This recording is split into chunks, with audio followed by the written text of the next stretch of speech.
guys. Hello. All right, y'all. First things first. You were directly involved in the decision to withhold funding from Ukraine. Can you explain to us now definitively why? I've been in the office a couple times with him talking about this. And he said, look, Mick, this is a corrupt place. Everybody knows it's a corrupt place. By the way, put this in context. This is on the heels of what happened in Puerto Rico, when we took a lot of heat for not wanting to give a bunch of aid to Puerto Rico because we thought that place was corrupt. And by the way, it turns out we were right.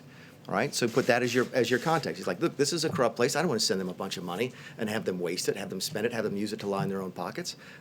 Plus, I'm not sure that the other European countries are helping them out either. So we actually looked at that during that time before, when we cut the money off, before the money actually flowed, because the money flowed by the end of the fiscal year. We actually did an analysis of what other countries were doing in terms of supporting Ukraine. And what we found out was that, and I can't remember if it's zero or near $0 from any European countries for lethal aid. You've heard the president say this, that we give them tanks and the other countries give them pillows. That's absolutely right. That as vocal as the Europeans are about supporting Ukraine, they are really, really stingy when it comes to lethal aid. And they weren't helping Ukraine, and that still to this day are not. And the president did not like that. So I know it was a long answer to your question, but I'm still going.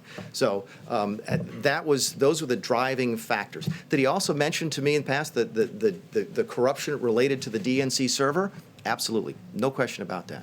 But that's it, and that's why we held up the money. So the demand for an investigation into the Democrats was part of the reason that he ordered to withhold funding to Ukraine. The look back to what happened in 2016 certainly was part of the thing that he was worried about in corruption with that nation. And that is absolutely appropriate. Withholding the funding. Yeah, which ultimately then flowed. I'm a big fan of foreign aid. Never has been, still isn't. Doesn't like spending money overseas. We do that all the time with foreign policy. We were holding up money at the same time for, what was it, the Northern Triangle countries. We were holding up aid at the Northern Triangle countries so that they would change their policies on immigration. By the way, and this speaks to an important, I'm sorry? This speaks to an important point, because I heard this yesterday, and I can never remember the gentleman who testified. Was it McKinney, the guy? Is that his name? I don't know him. He testified yesterday. And if you believe the news reports, okay, because we've not seen any transcripts of this. The only transcript I've seen was Sondland's testimony this morning. If you read the news reports and you believe them, what did McKinney say yesterday?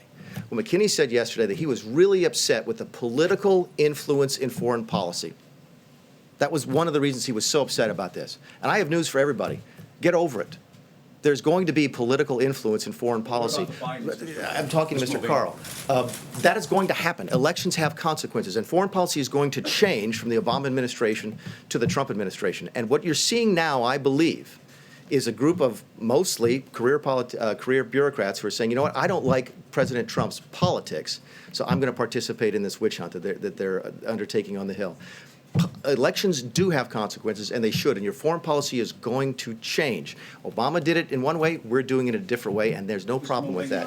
On the call, the president did ask about investigating the Bidens. Are you saying that the money that was held up, that had nothing to do with the Bidens? No, the money held up had absolutely nothing to do with Biden. There's no question, and that was the point I made to you. And you're drawing a distinction. You're saying that it would there be were wrong three factors. Again, I was involved with the process by which the money was held up temporarily. Okay, 3 issues for that: the corruption in the country, whether or not other countries were participating in the support of the Ukraine, and whether or not they were cooperating in an ongoing investigation with our Department of Justice. That's completely legitimate. Yes, sir.